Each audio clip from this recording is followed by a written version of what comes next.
for this asana clinic video, we're going to talk about handstand. It's a pose that a lot of people are working on. A lot of people really want to just stick, and there's two major limiting factors to our handstand. One is just the fact that we may not have the upper body strength yet to support ourselves. So shoulder strength, upper back strength is just not quite there yet, which we can do lots of different exercises and just continuing to practice either against a wall with being inverted or some military press type movements and body weight exercises to help build that strength. And the second one, probably more common than the first, is fear. It's the fear of getting upside down and the fear of being able to get out once you do get into the pose. So if we don't have an exit plan, then we're a little bit more scared.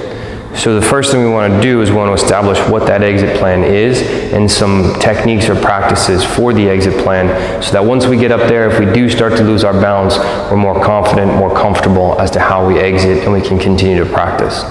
So for those of us who are just wanting to get over that fear and starting to get comfortable on our hands, we can start by getting low and just simply using the hands to shift the weight from side to side. So we get down and we just try and lift up a little bit, trying to get our hips a little bit more over our shoulders as we just work side to side. And you see from the first side to the second side, you can tell I went a little bit slower and I tried to get my hips up a little bit higher. So you may start just here, right? And then you get a little bit more there.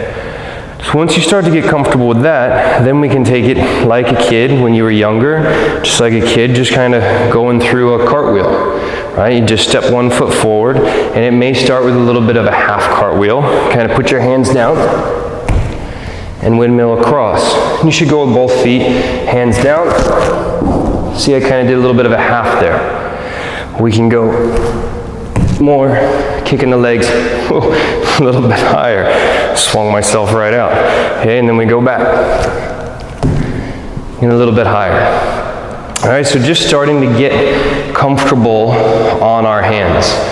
Once we get to a spot where you feel like you're comfortable on your hands, then we can go into a handstand. But before that, I'm going to show you the first exit technique. One is what we just did, is to cartwheel out. And the second one is the hand stamp.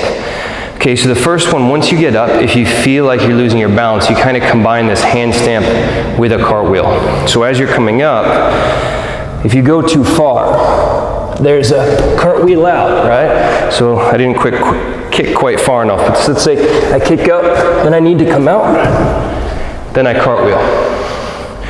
Or I come up too far, I stamp with my hand to stop my momentum, and then I cartwheel out.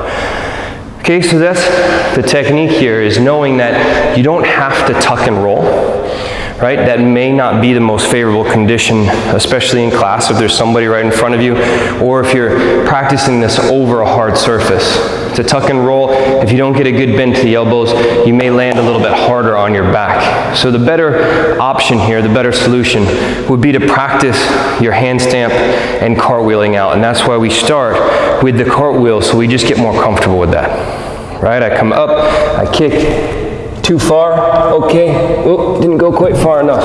If I kick and I go too far, stamp, cartwheel. Nice and easy, nice and smooth. The more practice you get at that, the shorter that cartwheel can become too. You can kind of keep it into your own space. All right, so now let's look at this from another side.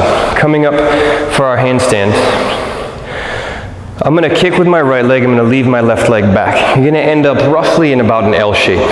As long as that back leg, whether it be your right or your left, does not go up over your hips, there's going to be little likelihood of you actually tipping forward. You're going to end up just rocking back. So I'll show you what I mean. When I kick up with my foot, if I keep that back leg in an L, then I come back. If I kick it up too far over my hips, now I go forward and I cartwheel out. So when you're practicing getting comfortable on your hands, keep the back leg straight and strong and back behind you.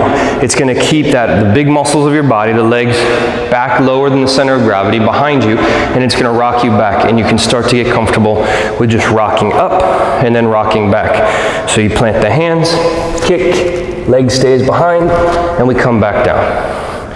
Plant the hands, kick, leg stays behind, and you come back down. Now, once you're comfortable there, you're comfortable with your handstand, you're comfortable with your cartwheel, you want to try and push it a little bit more into your handstand, then I like to teach it this way.